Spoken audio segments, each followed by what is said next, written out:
안녕하세요, 안녕하세요. 젠네 책수다 라이브입니다. 매주 토요일 밤 9시에 이렇게 책에 관한 이야기를 나누고 있습니다.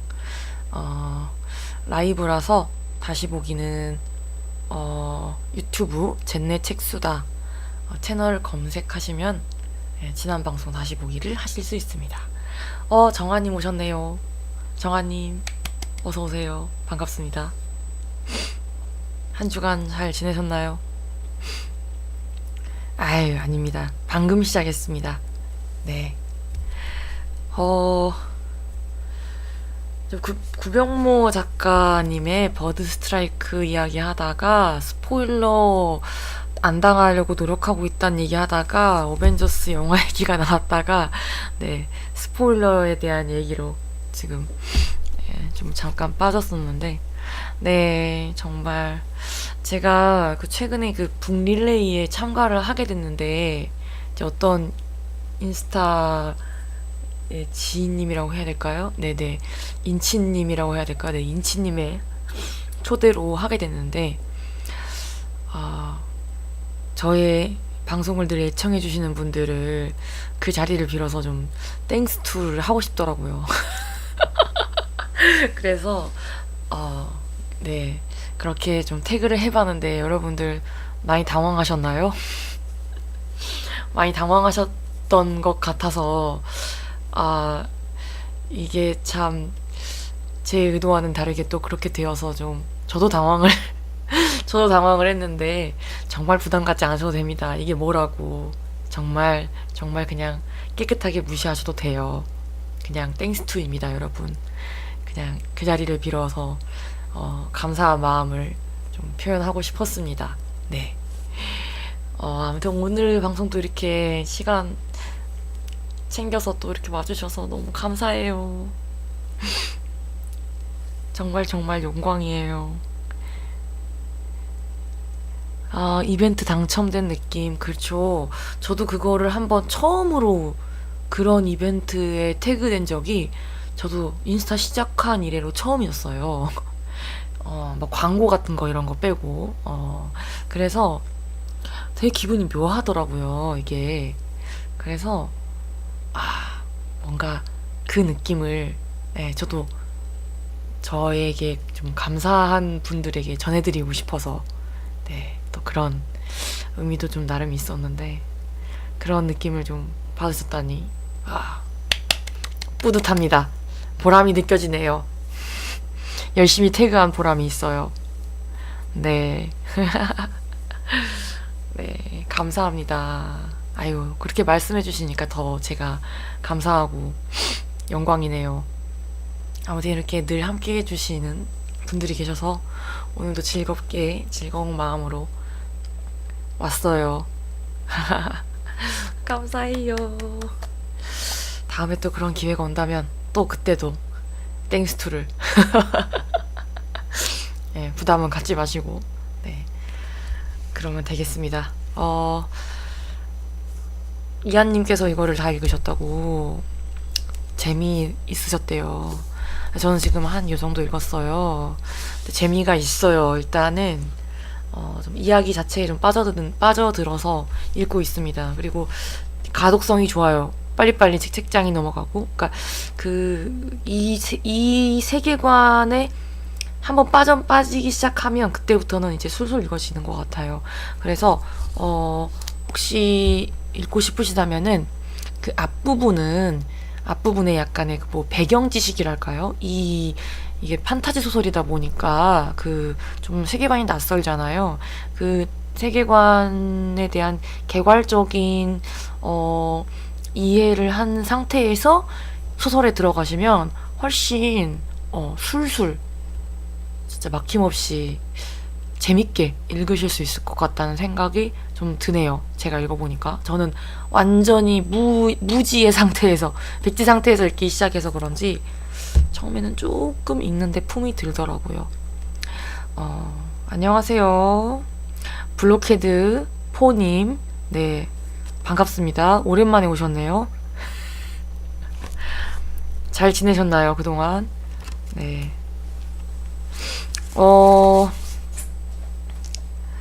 그래서 대략적인 이 소설의 배경을 조금 설명을 해드릴게요. 혹시 읽고 싶은 분들을 위해서 예, 설명을 해드리면 여기 이렇게 날개 보이시죠? 날개. 예, 제목에도 버드라는 말이 들어가 있는데 이긴이라는 새로운, 그러니까 인간이 아닌 새로운 어떤 종족이 나오는데 그 날개가 달린 인간이에요. 그래서 도시 사람이라고 지칭되는 그냥 평범한 인간으로 보입니다. 문명을 이루고 모여 살아가는 인간 종족과 그 도시 사람들, 그리고 날개가 있는 좀 특별한 또 인간 종족 도시 사람들과는 좀 다른 그런 또 이긴이라는 종족이 또 있어요. 그래서 그들 사이에 이제 어떤 갈등 관계가 좀 형성되어 있고 교류도 하지만 오랜 기간 동안 이제 교류를 해왔는데 굉장히 좀 적대적인 그런 요소들이 좀 싹을 틔우고 있다고 해야 될까요? 네, 그런 상황입니다. 왜 그런지는 이제 읽어보시면은 좀 더 아시게 될 것 같고, 어쨌든 그런 세계관이 있다라는 거 정도? 네. 그리고 이제, 도시 사람들한테도 어떤 왕과 같은 존재가 있고, 여기 이제 이긴들의 세계에서도 그 우두머리가 있는데, 지장이라는 또 우두머리가 있는데, 도시 사람들 이제 왕과 같은 존재는 이제 시행이라고 하는 그런 존재가 있어요. 절대 권력을 가지고 있는 존재고요. 그 시행에 참 어떻게 좀 복잡하게도 시행에 어떻게 보면은 배다른, 그러니까 이복 동생, 이복 동생인 여자애 루라는 여자애가 이제 주인공이고, 또 한쪽에서는 이제 여자 주인공이고요. 남자 주인공으로 나오는 인물은 이제 이긴 중에서도 이긴과 벽안인이라는 또 새로운 종족이 나오는데, 그 이긴과 벽안인 사이에서 생긴 어떤 돌연변이라고 해야 될까요? 약간 돌연변이라기보다는 그거죠. 갑자기 생각나네요. 혼혈종으로 태어나게 되는 이긴 종족의 아이입니다. 이름은 비오라는 남자아이고요. 날개가 다른 이긴들에 비해서 현저하게 어렸을 때부터 작게 태어났고 작고 그렇습니다. 이긴과 벽안인의 피를 반반씩 받아가지고 좀 주변인처럼 이긴들의 무리에서 끼어 살아가고는 있지만 좀 정체성이 좀 혼란스러운 그런 인물입니다. 루도 그런데 이게 이복 동생이라고 말씀드렸는데 시행의 이복 동생이니까 시행의 핏줄이기는 해요. 그래서 어떻게 보면은 굉장히 친분이 높은 사람인데 굉장히 좀 난처한 입장입니다. 여러 가지로 좀 그 루라는 그 인물을 둘러싼 상황이 그렇게 루에게 유리한 상황이 아니에요. 그래서 시행도 루의 존재를 굉장히 납득치 않게 생각하고 그걸 드러내기 때문에 루는 굉장히 좀 곤란한, 어디에도 마음을 붙일 수 없는 좀 주변인과 같은 그런 삶을 살아가는 인물입니다. 그러니까 그런 면에서 좀 둘이 비슷하죠. 이 도시에서의 루와 이 이인들의 세계에서의 비오는 좀 비슷합니다. 그 둘이 이제 어떻게든 만나서 이야기가 이렇게 전개가 되는 내용입니다. 김펑크님 오셨네요. 김펑크님 반갑습니다. 김펑크님 손 흔들어 드려야지. 김펑크님 잘 지내셨나요? 일주일이 또 이렇게 지나왔네요. 지금 방금 전에 구병모 작가님의 버드 스트라이크의 그 앞부분, 이게 판타지 소설이라서 배경을 좀 설명을 해드렸어요. 자, 여기 이 정도만 알고 계셔도 예, 그렇게 시작을 하셔도 충분히 이 책은 아주 술술 재밌게 읽으실 수가 있을 것 같습니다. 전 아직 지금 끝까지 읽지를 못해서 예, 일단은 다 읽어봐야 좀 이 책이 어떻다라고 말씀을 드릴 수가 있을 것 같아요. 일단 아직까지는 굉장히 가독성 있게 읽을 수 있는 그런 판타지 소설이라는 생각이 들었습니다. 아, 지난주에는 아이고 그러셨군요. 근데 이렇게 바쁜 와중에 또 짬을 내서 이렇게 방송 보러 와주셔서 너무 감사드려요. 저도 요즘에 바쁜지 바빠서였을까요? 아, 그런 것 같지도 않은데 좀 피곤한 게 누적이 돼서 그렇나 싶기도 하고 책이 잘 안 들어오더라고요. 책을 점점 게을러지는 것 같아요. 큰일이에요. 뭐 게으른다고 뭐 게으른 게 그렇게 또 나쁜 건 아니지만 조금 읽을 책이 쌓여 있는 상황에서 좀 아쉽긴 합니다. 그리고 소설을 이야기 드린 김에 이것도 같이 좀 말씀을 드리고 싶은데, 예, 저는 이분 심윤경 작가님, 저는 이분은 처음 봤어요. 이분의 글을 처음 봤는데 이 설이라는 이 책은 그냥 인스타그램에서 많은 분들이 평을 보고 좀 읽어보고 싶다 그런 생각이 막연하게 들어가지고 도서관에 또 있길래 냉큼 집어왔는데, 저는 이 책의 그 뒤에 이 작가의 말 중에서 이제 발췌한 부분, 사실 이걸 보고 책을 좀 읽어야겠다라고 확신을 하게 됐어요. 여기를 조금 읽어드릴게요. 어떤 무엇에 관한 소설인지를 좀 압축적으로 표현해 놓은 부분인 것 같아요. 서리는 입을 열어 우리 모두가 해야만 했던 질문을 던졌다. 무엇이 진짜 부모의 사랑인지. 부모의 사랑이라고 주장하는 그것 속에 보이지 않는 이심의 커다란 가시가 숨겨져 있는 것은 아닌지 캐물었다. 서리의 집요하고 앙칼진 추궁이 때로는 나 자신의 가슴마저 가차없이 핥히었음을 고백한다. 나는 이 소설을 쓰면서 많이 고통스러웠고 여러 번 쓰기를 멈추었다. 하지만 서리는 굴하지 않고 끝까지 할 말을 다 해주었다. 그게 바로 서리다. 어른들의 위선과 가면을 벗기기 위해 손톱과 이빨까지 동원한 서리의 기백과 투쟁에 감사하고, 실은 여리고 상처 많은 그 아이에게 나의 가장 큰 사랑과 응원을 보낸다. 작가의 말 중에서 발췌한 부분이래요. 김펑크님께서는 심윤경 작가님 알고 계셨어요. 이게 예, 그런 것 같아요. 신간인 것 같아요. 나온 지는 조금 됐는데 그래도 2019년 2월에 1월에 나왔으니까 신간은 신간이네요. 네. 네, 이거 저는 심윤경 작가님 몰랐는데 혹시 이분의 다른 작품 혹시 좋아하는 게 있으신가요? 있으시면 말씀해 주시면 또 이렇게 추가를 해서 같이 읽어봐도 좋을 것 같아서요. 일단은 근데 지금 댓글로 말씀해 주시고요. 이걸 읽고 정말 읽어봐야겠다 생각을 하고 쫙 넘겼는데, 또 이런 데서 한 번씩 심쿵할 때가 있잖아요.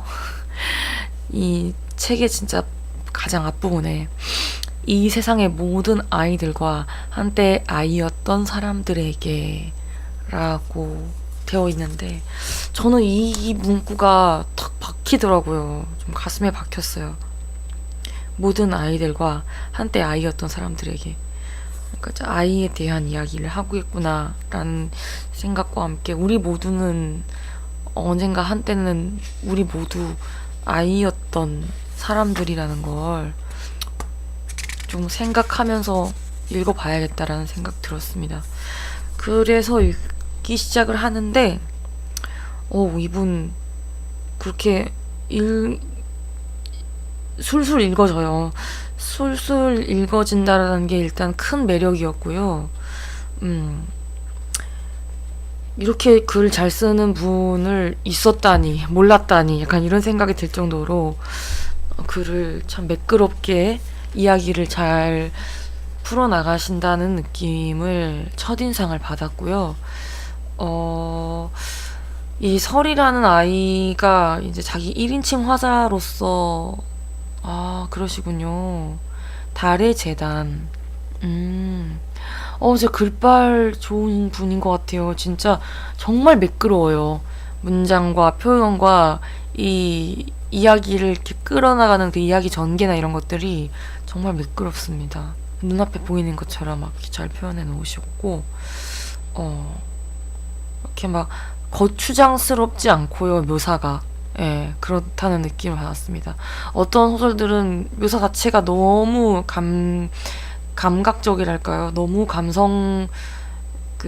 너무나 약간 처지는 감성에 너무 치우친 나머지 이야기 자체에 대한 집중을 좀 흐리게 되는 경향이 있는데, 저는 그런 소설을 좀 읽기가 힘들어하는, 저는 좀 그런 게 있는데, 예, 이분은 그렇지 않아요. 그래서 좋았어요. 음, 깔끔하고 매끄럽습니다. 그런데 가볍지는 않아요. 처음 시작부터 정말 막 진짜 가슴이 먹먹해지는. 왜 했냐 하면 이 설이라는 아이가 이제 그 배경만 좀 설명을 해드릴게요. 저도 이렇게 많이 읽은 건 아니라서. 이 설이라는 아이가 버려진 아이거든요. 보육원에다가 버리려고 했던 것으로 추정이 됩니다. 원래의 그 부모가 예쁜 옷을 입혀서 그 갓난쟁이 아기를 보육원에 버리려고 바구니에 담아서 들고 가다가 차마 거기까지 가지를 못하고 가던 길에 갑자기 생각이 이렇게 어떻게 바뀌었는지 가던 도중에 음식물 쓰레기통에 그 바구니에 채로 아기를 버리고 갑니다. 너무 처참하지 않나요? 갓 태어난 아이가 그 음식물 쓰레기통에 바구니째 처박혀지는 그 모습을 머릿속으로 그리는 것도 너무 고통스럽잖아요. 너무 이게 힘든 일이잖아요. 근데 그거를 아주 생생하게 아주 생생하게 그 장면이 처음부터 나옵니다. 그러니까 얼마나 이 소설의 초반부부터 강렬한지. 그 아이가 이제 성장해 나가는 과정을 그려놓은 것 같아요. 근데 이 아이가 굉장히 또 똑똑합니다. 영리하고 자기의 생존 방법을 알고 있어요. 그게 참 어떻게 보면 좀 더 안타까워지는 부분이기도 한데, 그렇습니다. 그래서 좀 일단은 아직 이 소설의 어떤 핵심적인 주제에 닿지는 않은 것 같아요. 그런데 굉장히 묵직한 이야기를 하겠구나. 가볍지만은 않겠구나. 절대로 그런 생각이 좀 듭니다. 그리고 좀 흡입력이 있어서 일단은 끝까지 좀 읽어볼 생각입니다. 약간 그 아몬드 같은 느낌도 좀 받았어요. 그 손원평 작가의 아몬드라는 그 청소년 문학인데 사실은 어른들이 읽어도 정말 손색 없는, 제가 정말 좋아하는 그 소설 중에 하나인데, 거기도 그 아이들 얘기가 나오거든요. 아이들이 겪는 어떤 성장 과정과 아이들의 감정을 이렇게 잘 표현해 놨는데 그런 느낌이 듭니다. 굉장히 좀 좋은 느낌이에요. 좋을 것 같은. 예. 그리고 또 최근에 제가 그 이상한 정상가족, 여기다가 이상한 정상가족을 안 가져왔구나. 여러분, 제일 중요한 건 이건데, 이것도 말씀드려야 되는데, 오늘 어쩐지 책이 없더라. 아니 이거밖에 안 됐나 하면서 지금 갸웃하고 있었거든요. 네, 이거 이따 설명드리려고 하는데, 이게 진짜 저는 완전 띵작이었거든요. 최근에 만난 책 중에서 정말 좀 간만에 굉장히 강렬한 인상을 준 책이었거든요. 제가 인스타그램에 제 계정에다가 책 리뷰도 올려놓기도 했는데요. 좀 뭐랄까요? 그러니까 약간 이어지는 게 아닌가, 이 책이랑 이 책이 묘하게 또 이어질 수 있겠다는 생각이 들어요. 왜냐면 이 이상한 정상가족이라는 책도 아동 인권에 굉장히 초점이 맞춰진 책이거든요. 근데 이 서리도 지금 어떻게 보면 이거 아동의 어떤 아이들에 대한 이야기잖아요. 그래서 이어지는 것 같아서 더 좀 기대가 되고, 이제 이상한 정상가족으로 좀 넘어와서 얘기를 해볼게요. 이거 혹시 읽어보신 분 계신가요? 저는 와, 이 책을 어떻게 이제 알았지? 이 책이 나온 지가 좀 됐는데 이걸 이제 읽다니, 좀 이런 생각이 들었어요. 그 정도로 좀 정말 강렬한 책이었는데, 이게 2017년에 나왔네요. 그러니까 네, 좀 됐죠. 나온 지가 1년이 넘었으니까 좀 됐는데, 이게 이제 김희경 이분이 지금 현재 문체부의 어디더라? 갑자기 부서 이름이 생각이 안 납니다. 문체부의 차관보로 지금 현재 일하고 계신고, 그 전에는 이제 세이브 더 칠드런의 아동 권리 옹호 부장서 본부장으로 일을 하셨답니다. 근데 이분이 그렇게 아동의 인권 보호를 위해서 실제로 많은 자료들을 조사를 하시고 관련된 일들을 하셨기 때문에, 그런 경험들을 바탕으로 여기에다가 자신의 생각을, 주장을 정말 잘 설명을 해 놓으셨어요. 그래서 좋았고요. 생각할 거리가 되게 많아진 책이었어요. 특히 처음부터 되게 생각할 거리를 많이 던져주면서 시작을 하는데, 여기 체벌에 대한 얘기가 나오거든요. 그것도 이게 뭐 학교에서 체벌, 어린이집 체벌 이런 게 아니라 부모의 자녀에 대한 체벌에 대해서 얘기해요. 부모가 자녀를 체벌하는 거 여러분들 어떻게 생각하시나요? 다들 한 번쯤은 당하셨을 테고 저도 그랬고, 또 하셨던 분들도 계실 것 같은데, 이게 안 된다고, 이걸 금지해야 한다고, 우리의 인식도 바뀌어야 한다고 주장을 하고 있습니다. 그래서 읽다 보면은 굉장히 좀 불편해져요.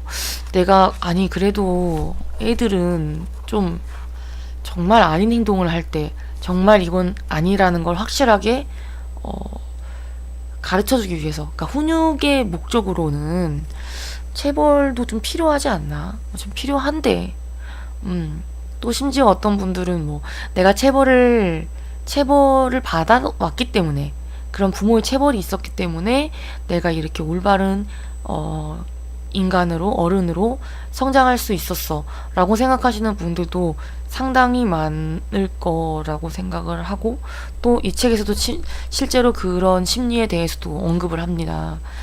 그런데 읽다 보면은 그게 아닐 수도 있겠다, 정말 체벌이 좀 나쁠 수도 있겠는데, 좀 체벌이 아닌 다른 뭔가를 생각해 봐야 되겠는데 이대로는 안 되겠는데 라는 생각이 듭니다. 스멀스멀 들어요.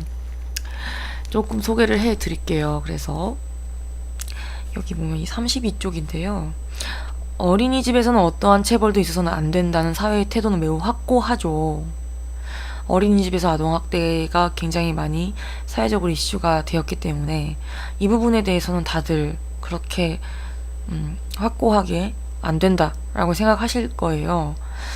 그래서 CCTV도 달고 아동학대를 감시해야 한다라고 주장을 하고 있죠. 그렇게 하고 있죠.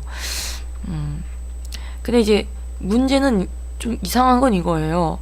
보육을 맡고 있는 성인이 아이를 때리는 일에 그토록 민감하면서 왜 부모의 체벌은 괜찮다고 보는 것일까? 사실 어린이집은 부모의 자격을 위임받아 취약전 아이를 양육, 교육하는 곳이다. 어린이집 교사의 체벌 금지를 말하기 이전에 부모의 체벌 금지부터 논의해야 하는 거 아닐까? 이건 좀 저는 일리가 있는 말이라고 생각해요. 이게 논리적으로 맞지 않잖아요. 어디서는 체벌이 안 되는데 어디서는 되는 거 좀 이상하잖아요. 부모라도 된다? 부모니까 된다? 이것은 뒤에를 계속 읽어보다 보면은 또 그 의문이 좀 풀리게 되는데, 사실 상당수의 아동학대는 친부모에게서 일어나거든요. 네, 많은 수의 아동학대가 친부모에게서 일어나요. 그래서 친부모라고 할지라도 모두 다 좋은 부모가 아니에요.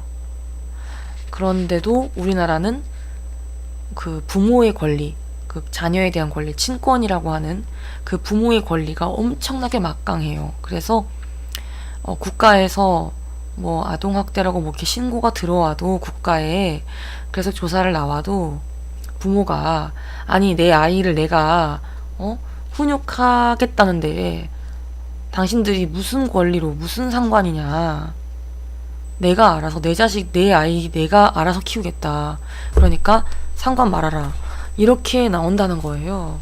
그러면 실제로 아주 심각한 아동학대건이라 할지라도 국가가 꼬리 내리고 결국에는 거기에 아무런 손을 쓸 수가 없다. 그 아이가 죽어서 시신이 될 때까지, 예, 그렇게 된다는 거예요. 방치될 수밖에 없다는 거예요. 그 아이들이 사각지대에서. 그래서 이 주장하는 거예요. 이 저자가. 그쵸. 정말 불편해지는 거예요. 이 책을 읽으면. 저도 많이 맞고 자라는데. 그리고 저도 암묵적으로 동의하고 있었거든요. 부모가 자식을 체벌하는 것은, 그게 교육적 목적이라면 그건 필요하다, 괜찮다, 용인할 수 있다, 이렇게 저도 생각을 해왔던 지터라 정말 좀 제가 부끄러워지는 그런 내용이었죠. 좀 불편했는데, 그치만 우리가 이제라도 생각을 할 수 있다면 그게 중요한 게 아닌가, 그런 생각이 듭니다. 그러면 그때부터가 시작이잖아요. 그걸 시작으로 해서 조금씩 변할 수 있으니까요. 그리고 어쨌거나 우리는 그런 부모님의 체벌에도 불구하고 좋은 어른이 되었기 때문에 이게 위로의 말씀이 될지 모르겠지만, 그 정아님 아드님 아드님도 아마 괜찮을 겁니다. 너무 그렇게 불편해하진 마시고요. 앞으로 이제 우리가 생각의 변화를 시작한다라는 게 중요한 거라고 생각해요. 네, 아무튼 그런 생각이 들었어요. 이걸 보면서 정말 많은 우리 한국 사회에 정말 어떻게 보면 그 만연해 있는 어떤 폭력적인 정서가 이 부모의 체벌을 용인하는 데서부터 비롯된 것일 수 있겠구나.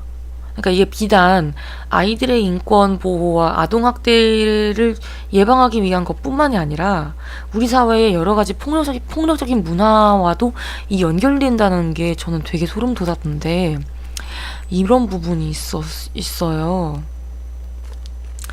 사랑과 폭력이라는 부분이었는데, 사랑과 폭력을 연관짓는 사고방식, 내가 널 사랑하니까 널 때리는 거야, 이런 사고방식은 우리 사회에 너무 만연하다.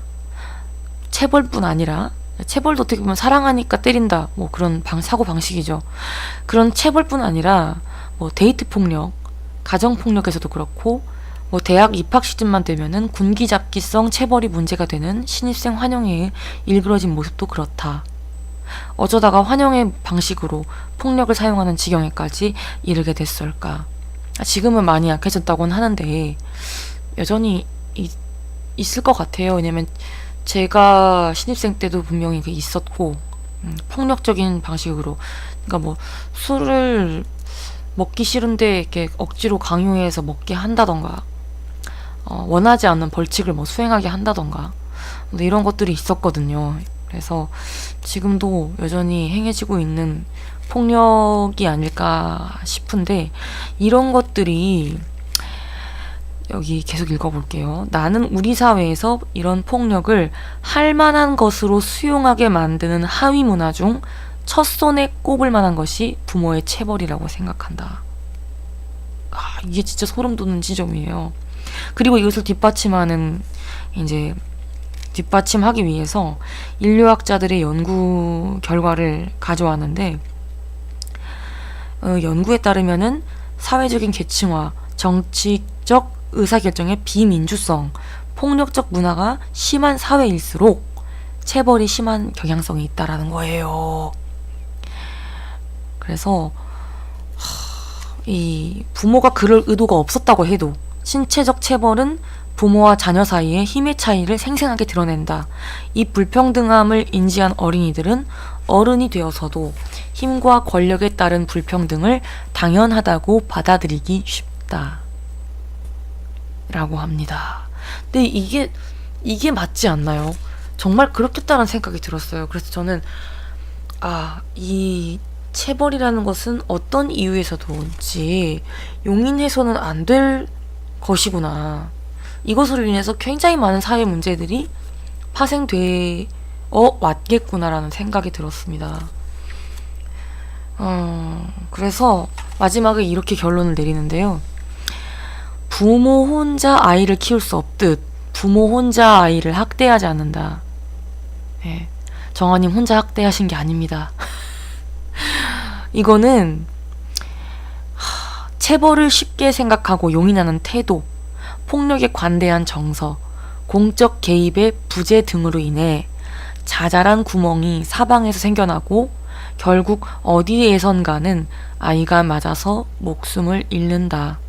그런 면에서 자식을 부모의 소유물쯤으로 여기고 부모의 체벌에 관대한 한국 사회는 마을 전체로 아이를 학대하는 데에 가담하고 있는 것은 아닐까.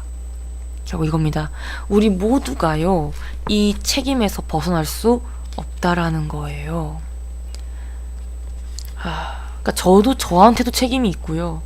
여기 있는 우리 모두에게 책임이 있어요. 무겁습니다. 불편하고요. 네.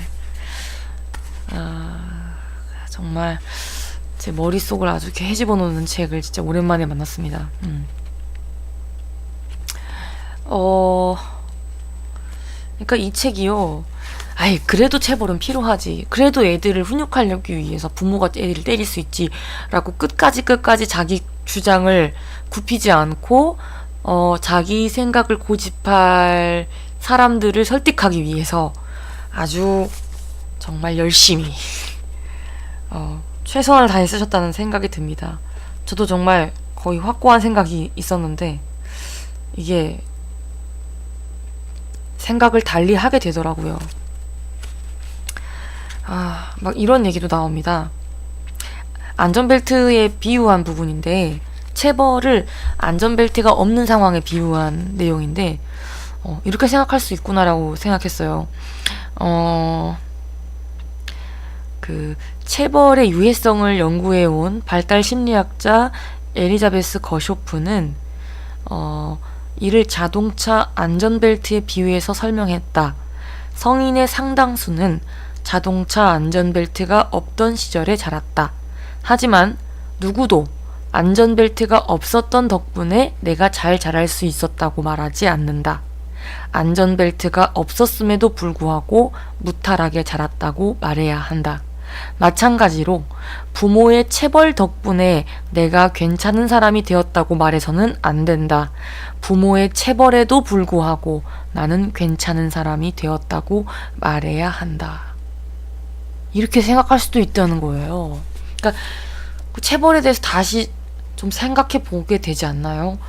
저는 좀 그랬어요. 네. 체벌에 대한 얘기로 1장을 소비하고 있어요. 그리고 이제 2장에서는 이제 정상가족과 비정상가족에 대해서 얘기를 합니다. 그래서 우리가 가족이라고 하면은 흔히 떠올리는 어떤 그 이미지가 있잖아요. 엄마와 아빠가 있고 아이가 있는 그런 핵가족 가정을 보통 떠올리게 되는데, 사실은 그런 가족만 있는 게 아니라 우리 한국 사회에는 굉장히 다양한 형태의 가족들이 있단 말이죠. 입양 가족도 있고, 뭐 성소수자 가족도 있고, 또 미혼모 가족도 있고, 한부모 가족도 있고, 조son 가족도 있고, 또 다문화 가족도 있고, 1인 가족도 있고, 네, 비혼 가족도 있고, 네, 또 아이를 낳지 않는 딩크족도 있고요. 다양한 형태의 가족들이 있는데, 우리 사회에 정말 그 뿌리 깊이 박힌 어떤 한국식 가족주의라고 이 저자들은 표현을 하는데, 이 한국식 가족주의로 인해서 사람들은 그 정상 가족의 범주를 벗어난 가족에 대해서 굉장히 많은 편견과 차별적인 인식을 하고 있다. 그리고 그런 것들이 그 사람들을 사회에서 굉장히 힘든 사각지대로 몰아넣고 있다라는 거. 그리고 그 가장 큰 피해자가 역시나 또 다시 아동들이라는 거를 설명을 하고 있습니다. 그 아이를 가장 많이 버리는 가족이 미혼모의 아이래요. 가장 많이 버려지는 아이들이. 그러면 미혼모가 나빠서 무책임해서 아이를 버리는 거냐? 과연 아이를 버리는 책임이 미혼모에게만 있을까? 그것을 이제 조사를 해보니까 결국에는 이 미혼모들에게 아이를 버리기를 부추기는 이런 사회적 구조가 있더란 말이죠. 그래서 이른바 정상가족이 아닌 다른 삶은 잘못되었다고 차별하고 배제하면서 교육받을 권리와 일자리까지 위협하는 한국의 가족주의에 그 혐의가 있다. 그 책임이 있다. 라고 주장하고 있습니다. 그래서 미혼모의 권리를 보호해줘야 된다. 미혼모의 권리가 결국 아동의 인권이다. 이런 이야기를 하고 있고, 또 우리나라가 해외 입양도 굉장히 많이 보내는 그런 나라였더라고요. 전 몰랐는데 해외 입양을 많이 보낸 나라예요. 굉장히 많이 보냈더라고요. 근데 이게 네, 그렇죠. 그 아이들이 과연 얼마나 행복한 삶을 거기서 살았는지는 알 수 없죠. 근데 많은 불행한 사례들, 해외 입양을 보내졌다가 굉장히 좀 안타깝게 된 그런 아이들의 사연을 쭉 소개를 하면서 우리나라의 이 해외 입양의 실체가 뭔가, 어떤 목적으로, 어떤 의도를 가지고 이렇게 많은 아이들을 해외로 입양 보냈나, 그 문제점을 또 지적을 하고 있습니다. 그래서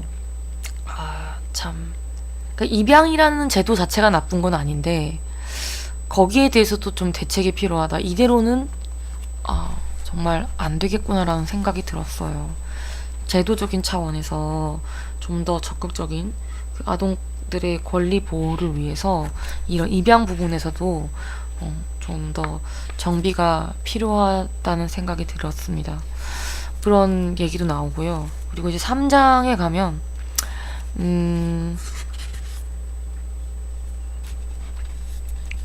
국가가 가족을 어떻게 이용해 왔는가. 이 사기 집단입니다. 지금. 국가가 가족을 어떻게 이용해 왔는가. 우리 그런 거 있잖아요. 옛날부터 뭐라고 하죠? 국가적으로 시도된 어떤 출산 장려 정책이나 산하 제한 정책, 이런 것들이 쭉 그 시기마다 달라져 왔잖아요. 어떤 시기에는 둘만 낳아 잘 기르자, 이런 얘기를 했다가, 또 어떤 시기에는 많이 낳을수록 애국하는 거다, 이렇게 얘기를 하기도 하고, 아들 딸 구별 말고 둘도 많다, 이런 얘기도 하고, 시기마다 되게 다른 그런 출산에 관련된 정책을 펼쳐왔는데, 그것들이 다 국가는 아무런 사회적 비용도 지불하지 않고 뭐 여러 가지 노인 부양 문제를 비롯한 여러 가지 사회 문제의 원인을 핵가족에서 찾았다는 거예요.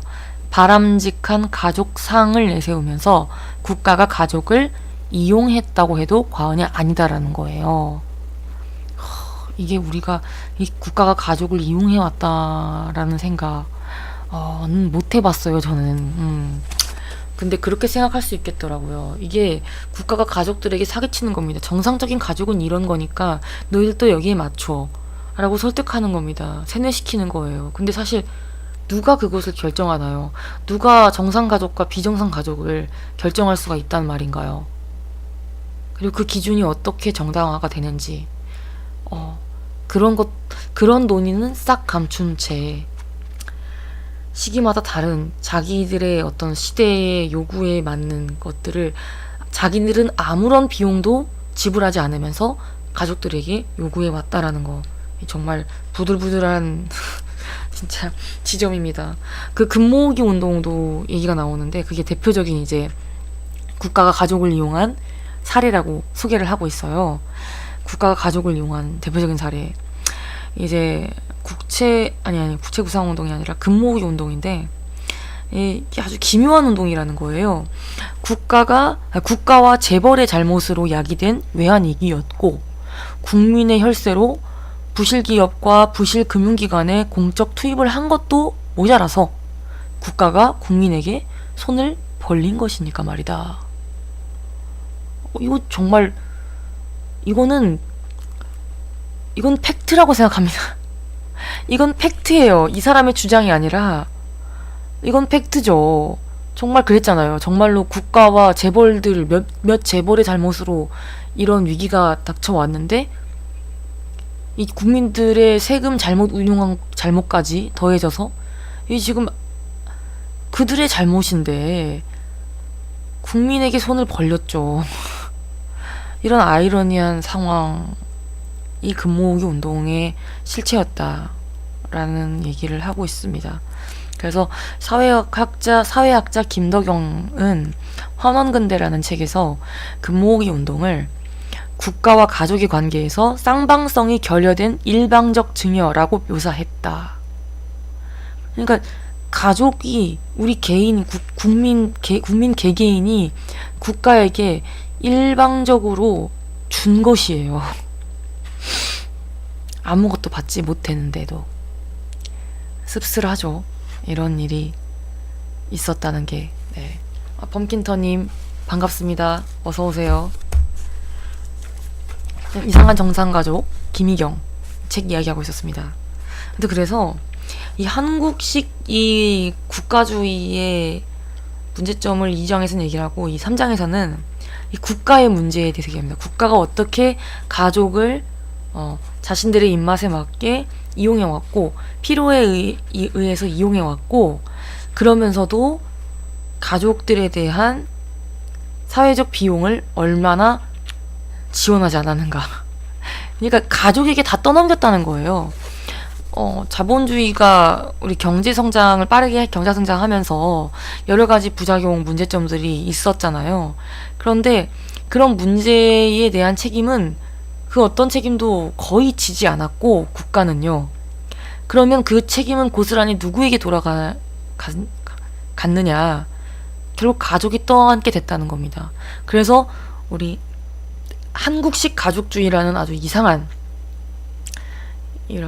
비정상적인 그런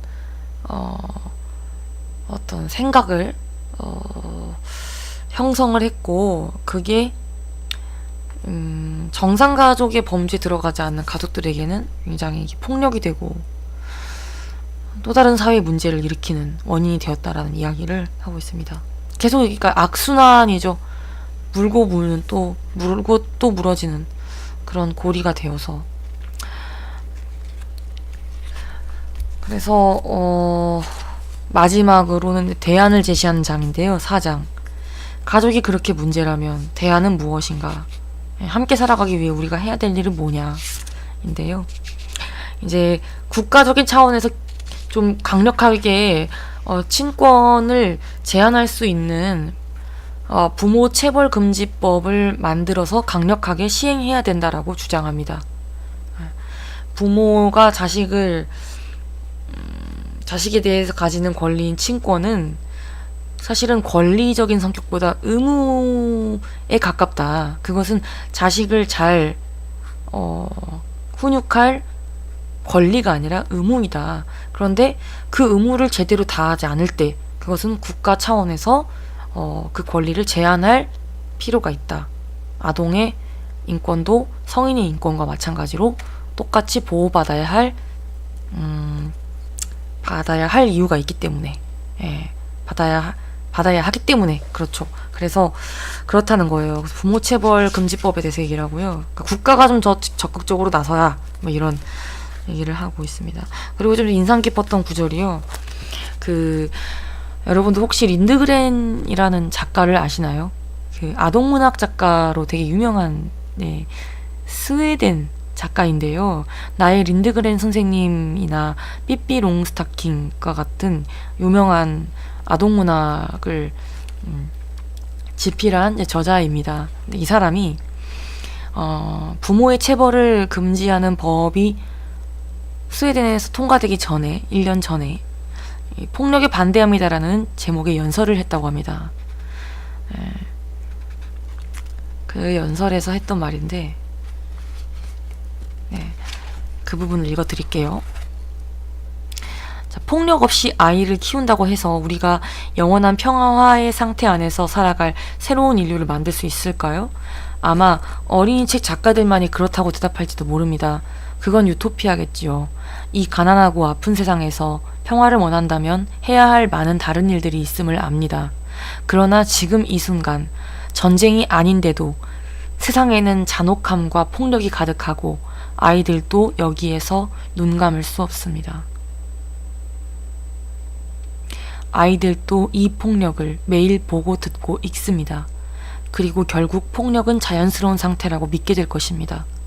그것 말고 다른 삶의 방식이 있다고 우리가 집에서부터 아이들에게 모범을 보여주는 건 불가능한 일일까요? 결코 폭력이 있어서는 안 된다는 걸 스스로에게 상기시키기 위해서 부엌 선반에 작은 돌을 올려두는 것도 좋은 아이디어일 것입니다. 모든 것에도 불구하고 이는 세계 평화에 대한 작은 기여가 될 것입니다. 이 부분이요.